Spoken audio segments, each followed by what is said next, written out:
이번 시간은 이제 첫 번째 시간이니까요. 약간 조금 이렇게 가볍게 그 수치 컴퓨팅과 GPU 컴퓨팅에 관련돼서 한번 뭐 이야기를 해보죠.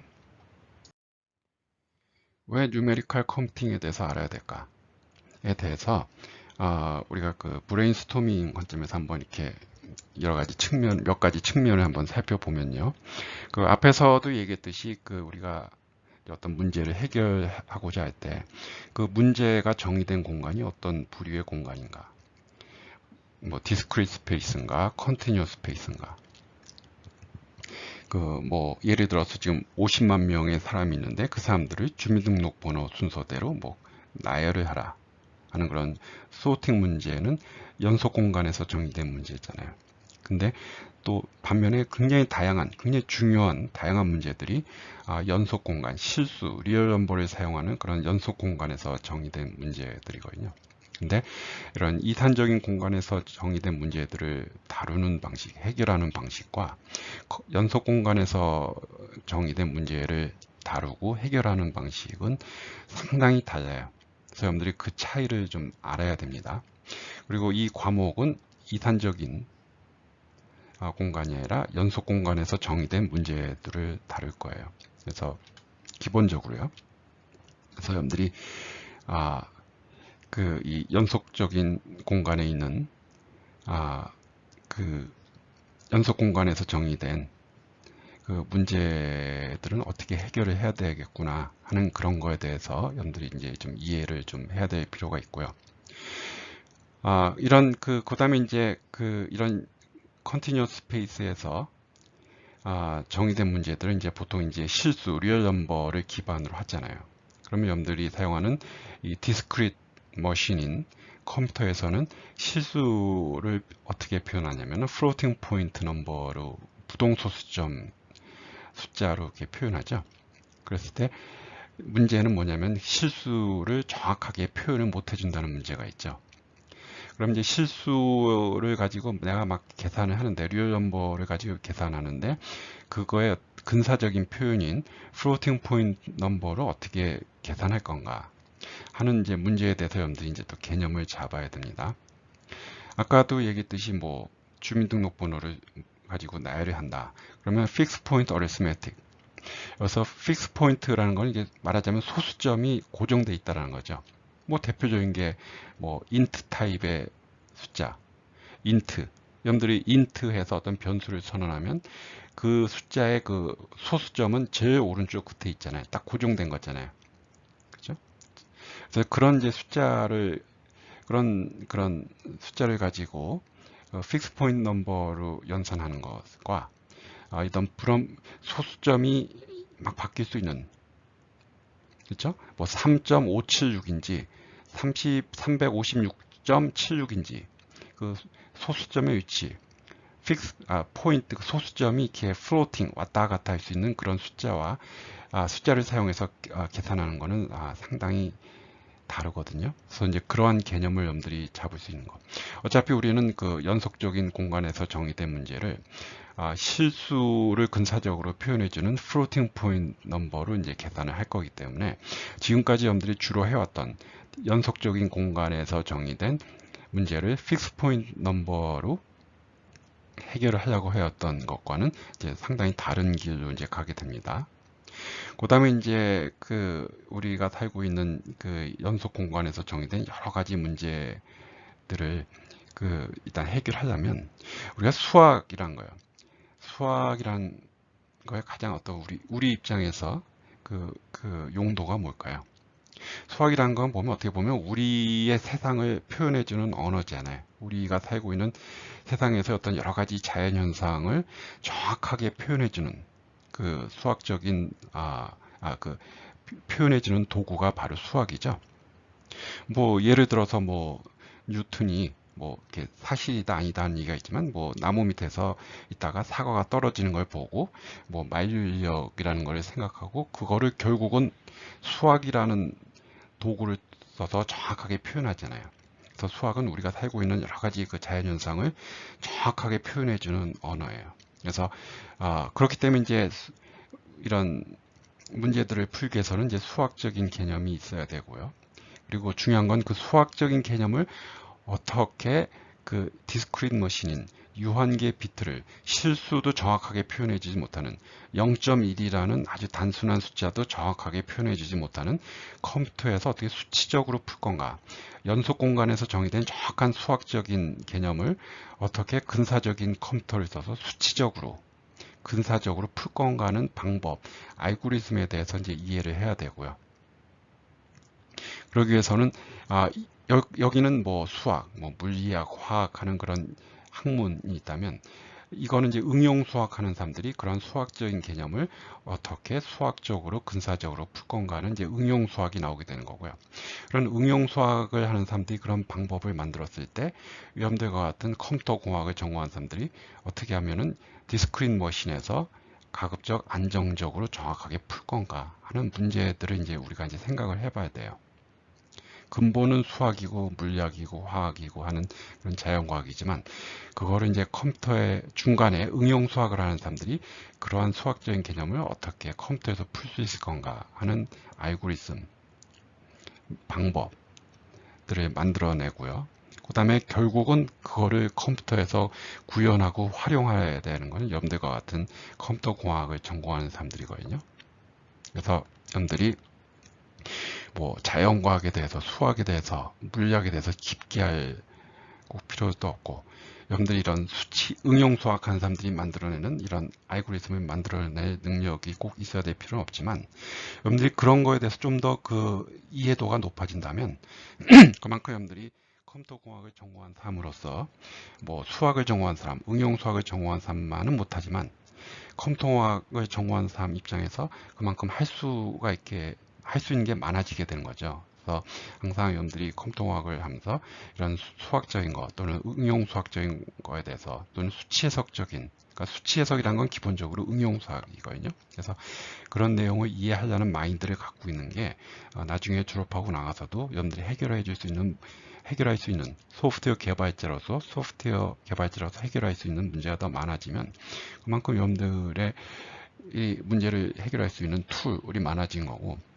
그게 바로 여러분들의 경쟁력이 된 거죠.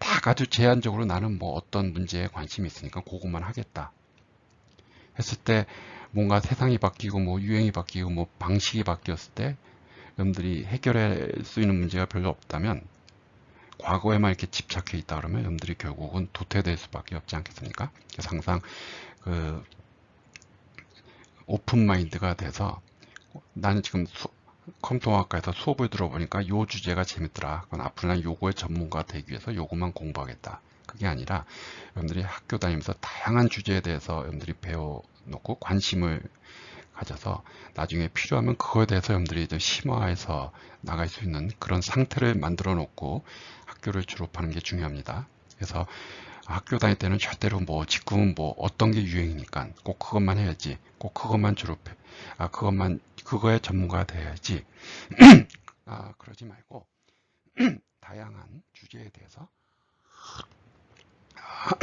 공부를 좀 했으면 좋겠습니다. 그리고 이제 이런 수치 계산을 하다 보면 이제 계산량이 굉장히 많아져요. 그래서 어떻게 하면 이제 최적의 코딩을 할 건가, 그리고 결국은 이제 병렬 처리, 패러렐 프로세싱 할 수밖에 없거든요. 그래서 이 과목에서는 그 코드 옵티마이제이션에 대해서 뭐 많이 이야기할 수는 없을 것 같아요, 시간적으로.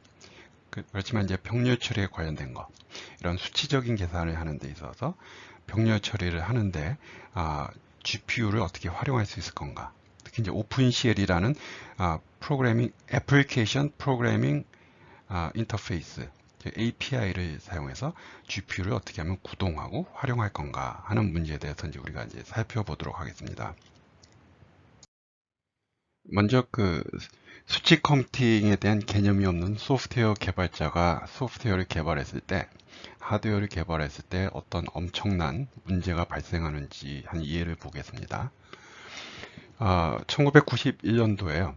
그때 미국하고 그 이라크하고요, 중동에서 한번 전쟁을 벌였죠. 그래서 그 미국의 아버지 부시 대통령인가요? 그때 그 걸프전을 했는데, 그때 여러분들이 뭐 잘 아는 그 패트리엇 미사일, 뭐 아주 고가의 그 패트리엇 미사일 그 부대가 이제 사우디에 있었고, 사우디아라비아에 있었고요. 그때 이제 이라크에서 이제 쏘는 이제 스쿼드 미사일을 이제 격추하기 위해서 그 패트리엇 미사일을 그 배치를 했는데, 근데 그 패트리엇 미사일 그 시스템이 그 이라크에서 이제 쏘는 그 스쿼드 미사일을 그 막아내지 못해서 이제 많은 군인들이 죽고 다쳤다 그럽니다. 그래서 왜 이 패트리엇 미사일은 왜 스쿼드 미사일을 이렇게 중간에 인터셉트해서 격추를 못 시킬까 이제 조사를 해봤더니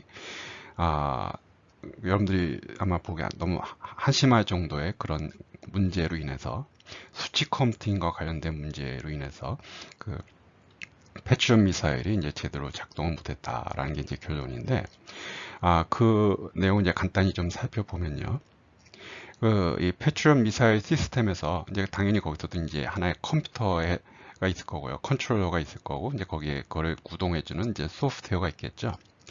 근데 그 패트리엇 미사일 시스템에서 이제 내부 시계를 사용하는데 그 시계가 10분의 1초마다 탁탁 시간이 변했나 봐요. 10분의 1초. 그래서 24빛 뭐 unsigned int겠죠. 24빛 fixed point register를 사용해서 뭐 10분의 1초마다 내부적으로 이제 클락이 10분의 1초마다 0, 1, 2, 3, 4 이렇게 이제 증가를 했죠. 그래서 그렇게 이제 그 시간에 대한 카운터에다가 10분의 1을 곱해서 그 이제 실제 시간을 이제 계산하는 이제 그런 방식을 취했나 봐요. 다시 한번 얘기하지만 이제 이 패트리엇 시스템에서 사용하는 그 내부 시계는 10분의 1초마다 카운터가 탁탁 증가를 했고요. 그래서 이제 그 카운터 값을 0, 1, 2, 3 이렇게 증가하는 카운터 값을 24빛 그 레지스터에다 뭐 unsigned int 값을 저장해주는 레지스터에다 이제 그 기록을 하고 있었고요. 그래서 이제 실제 시간은 그 값에 카운터 값에 10분의 1을 곱해서 실제 시간을 계산하는 이제 그런 방식을 취했는데 이 10분의 1이라는 숫자도 이 24빛 픽스 포인트 레지스터에다 이제 저장을 해놨어요. 근데 문제는 뭐냐면은 여러분들 10분의 1이라는 0.1이라는 숫자는 정확하게 24빛으로 표현할 수가 없잖아요. 그렇죠? 이제 곧 보겠지만, 그래서 거기서 약간의 이제 오차가 발생하는 문제로 인해서 이런 이제 참사가 일어났다 하는 게 이제 이제 조사 결과인데요. 뭐 여러분들이 뭐 중학교 때 배우나요? 그 0.2를 이진수로 표현할 때 이렇게 무한하게 반복되는 0011, 0011, 0011, 0011 이렇게 반복되는 순환소수잖아요.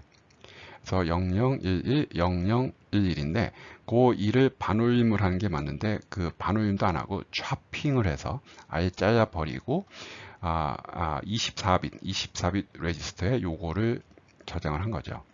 그래서 실제로 이제 0.2를 24빛 레지스터에 저장을 할 때 저장된 값은 이거고, 그랬을 때 정확한 10분의 1과의 오차는 이렇게요.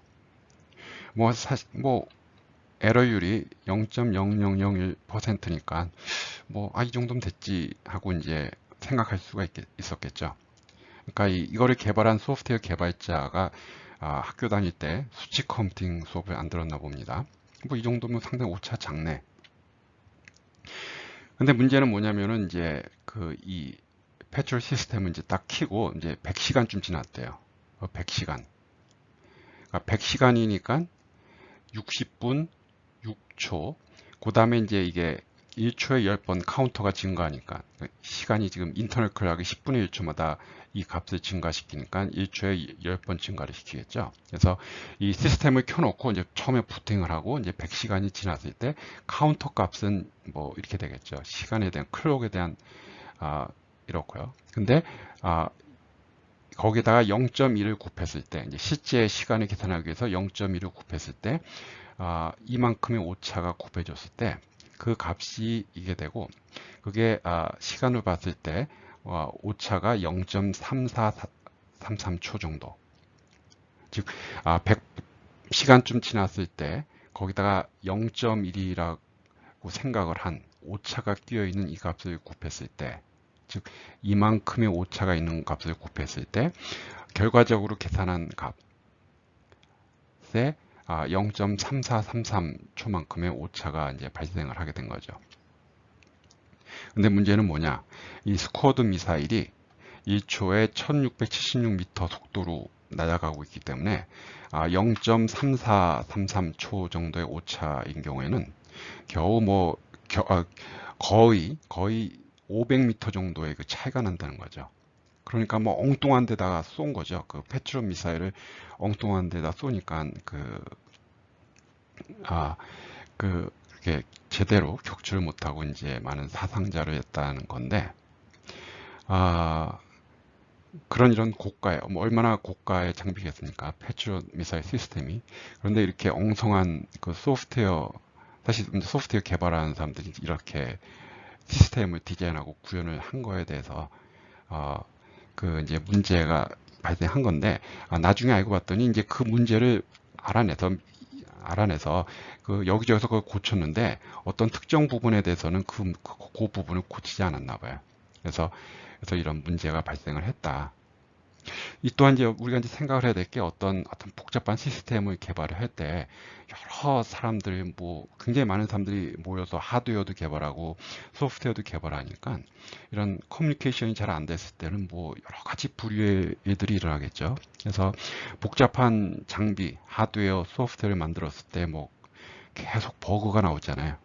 그래서 그런 것들이 우리가 굉장히 우리가 어떤 하드웨어나 소프트웨어를 개발할 때 더 어려운 일 중에 하나죠. 어떻게 하면 이런 일을 최소화할 건가 하는 게 이제 중요한데, 그래서 가끔 보면 자동차가 신차가 나오면은 가다가 시동이 꺼지고 가다가 이상한 일이 일어나고 하는 것들이 다 이런 문제들이 있지 않을까 하는 그냥 개인적인 생각입니다. 하여튼 그거는 잘 모르겠고, 중요한 거는 여러분들이 컴퓨터공학을 전공한 사람으로서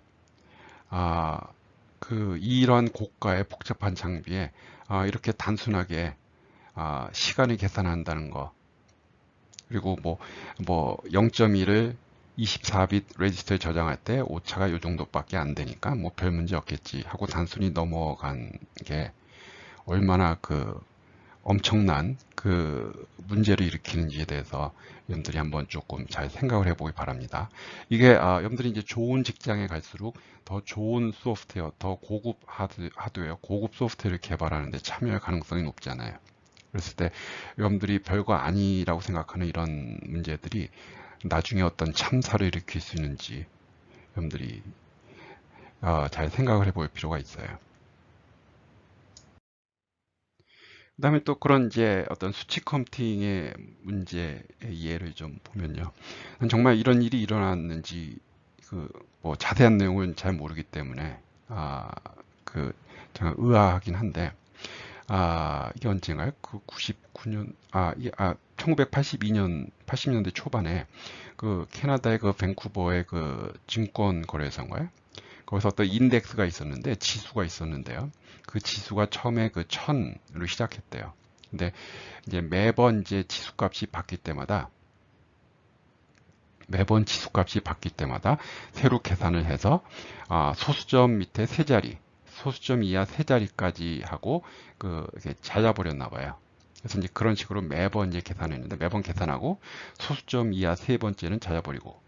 근데 사실 어떻게 보면은 그 별 큰 문제 같진 않잖아요. 지수가 한 1000 정도 되는데 매번 계산하고 소수점 이하 밑에는 세 자리 잘라버리고 해서 요 정도 정밀도면 되겠지 하고 한 식으로 계산했는데 22개월 후에 그 인덱스 지수값이 524.881이 됐대요. 근데 나중에 알고 봤더니 진짜 정확한 값은 1009.811. 참 이게 슬픈 일이면서도 우스운 일 아닌가요?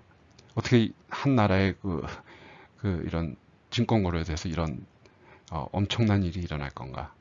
이 또한 수치 컴퓨팅이 얼마나 위험할 수 있는 건가?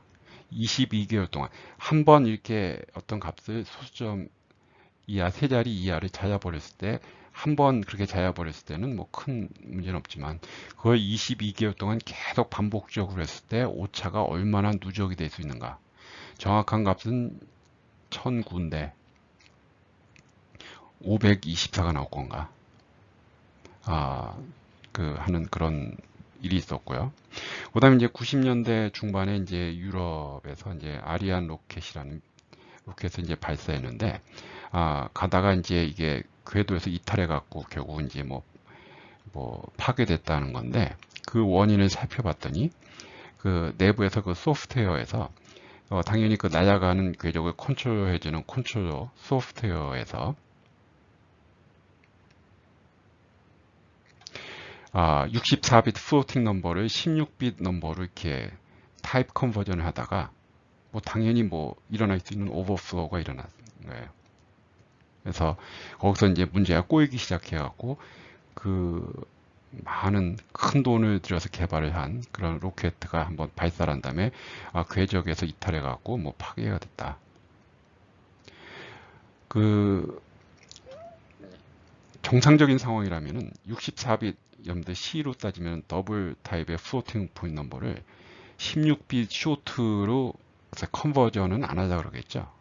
근데 뭐 하다 보니까 어떻게 코딩이 그렇게 소프트웨어가 그렇게 개발이 됐나 봐요. 그랬을 때 그럼 당연히 오버플로우가 날 거라는 거는 예상을 하면서 코딩이 들어가야 될 텐데 아마 거기서 그렇지 못했나 봅니다. 그래서 이런 이제 플로팅 포인트 넘버 당연히 우리 이 로켓이라는 거는 컨티뉴어스 스페이스에서 정의된 대상이기 때문에 뭐 그리고 정확하게 계산을 한다고 4바이트짜리 플로트도 아니고 아마 8바이트짜리 더블을 사용해서 계산을 한 것 같은데 뭐 순간 어떤 작은 실수로 인해서 그 막대한 비용을 오랜 기간을 통해서 개발한 그 로켓가 그냥 제대로 성공적으로 발사도 못하고 그냥 물거품처럼 사라지게 되는 거죠. 그래서 여러분들 같은 소프트웨어 개발자들이 버그를 심어놨을 때 그게 별거 아닌 것 같은 버그가 얼마나 큰 문제를 야기할 수 있는지 좋은 예입니다. 그래서 자세한 내용들은 여기 있으니까 여러분들이 한번 좀 살펴보기 바랍니다.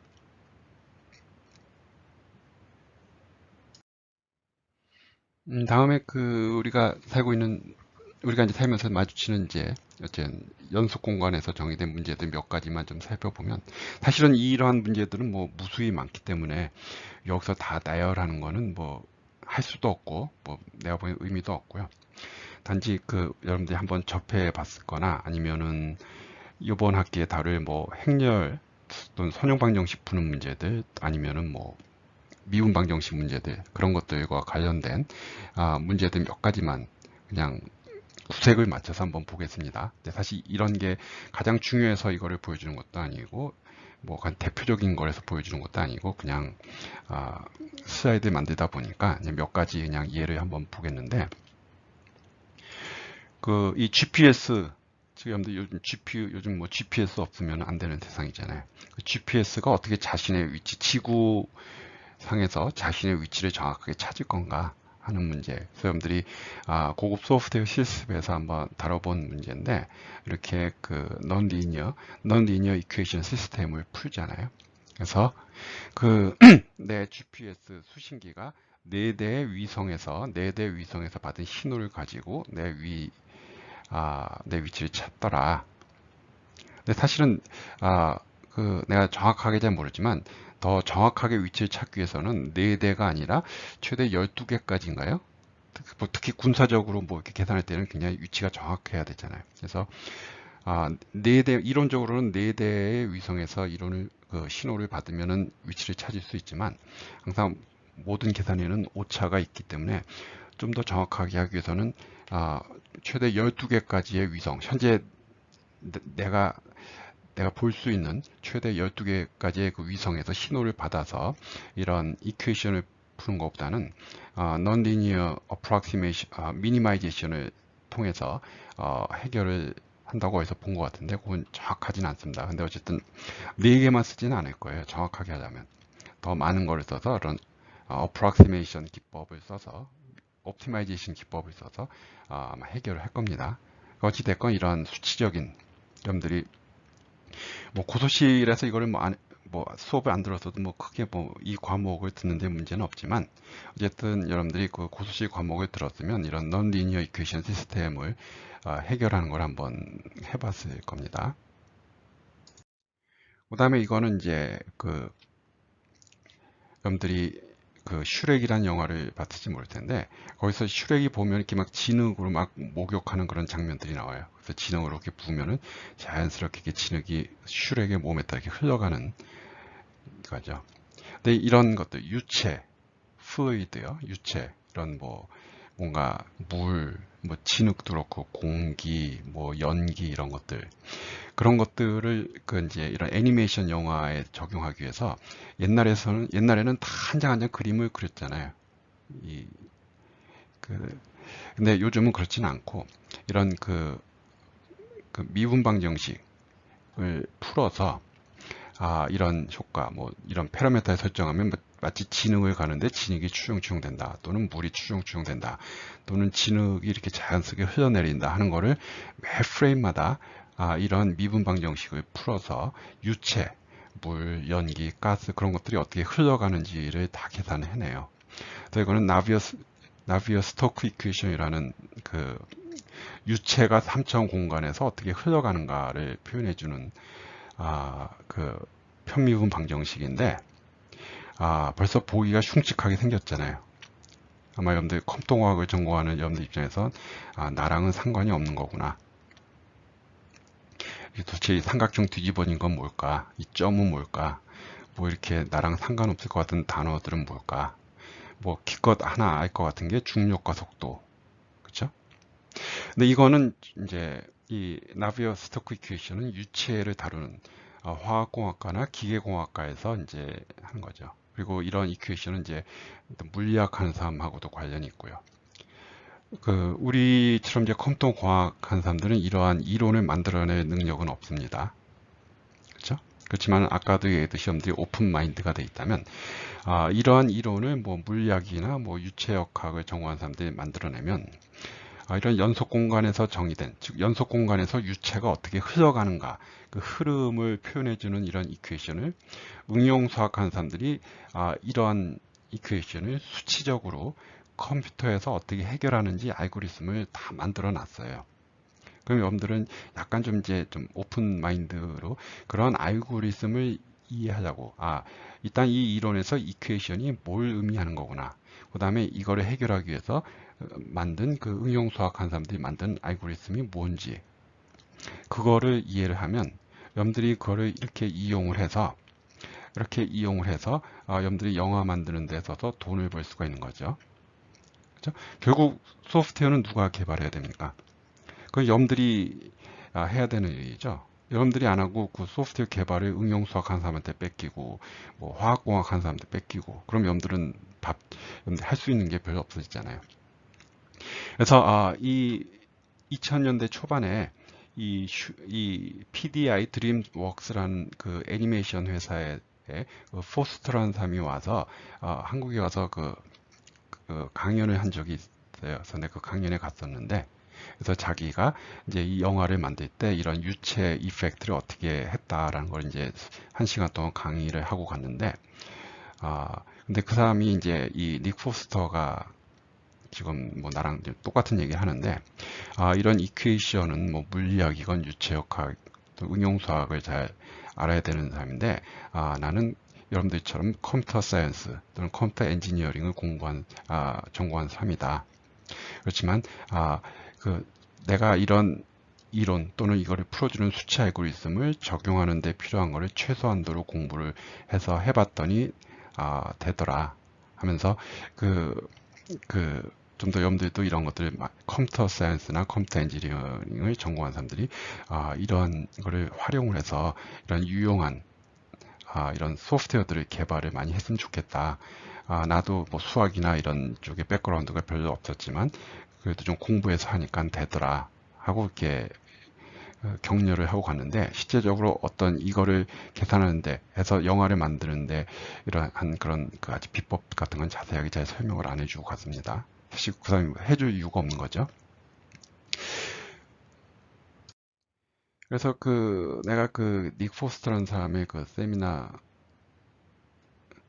관심을 가졌던 이유는 사실 우리가 2000년대 초반에 어떤 정부 과제에 참여해서 그런 이런 유체, 물이나 뭐 이렇게 화염, 연기 이런 것들을 애니메이션하는 그 과제에 참여했는데 사실 전혀 몰랐어요. 이런 나비어-스토크 이퀘이션이라는 게 있는지도 몰랐고 그래서 그때 우리 학부생 몇 명하고 대학원생 몇 명이 앉아서 그 이퀘이션을 보고 너도 모르니 나도 모른다부터 이제 시작을 한 거거든요. 도대체 이 이퀘이션에 아까 얘기한 삼각형 뒤집어 놓은 건 뭘까?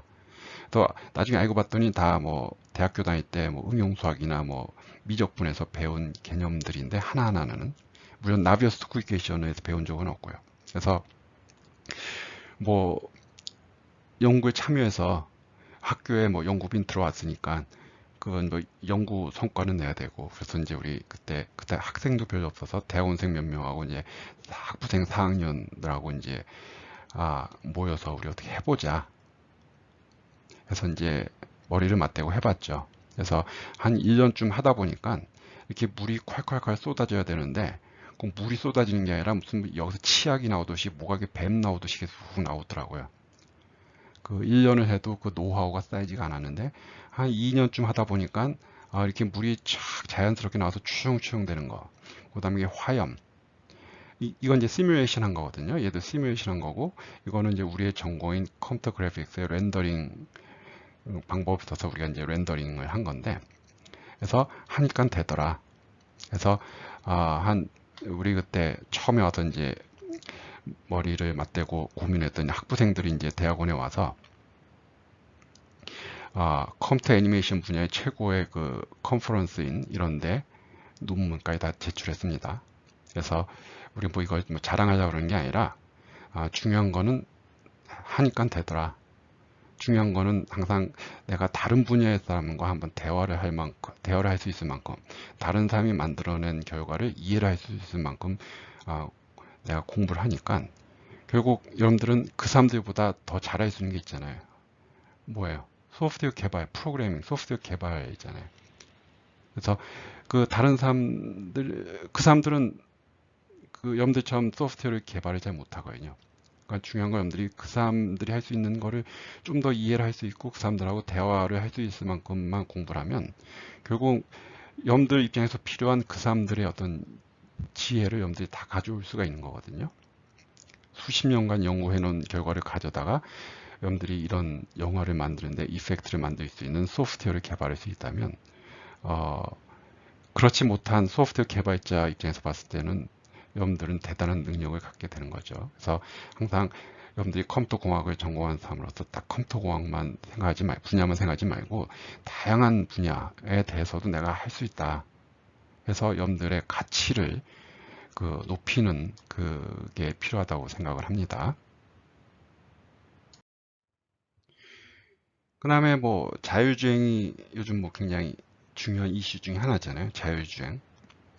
뭐 미래의 먹거리 중에 하나인 자율주행인데 사실 나는 뭐 이 분야는 잘 모릅니다.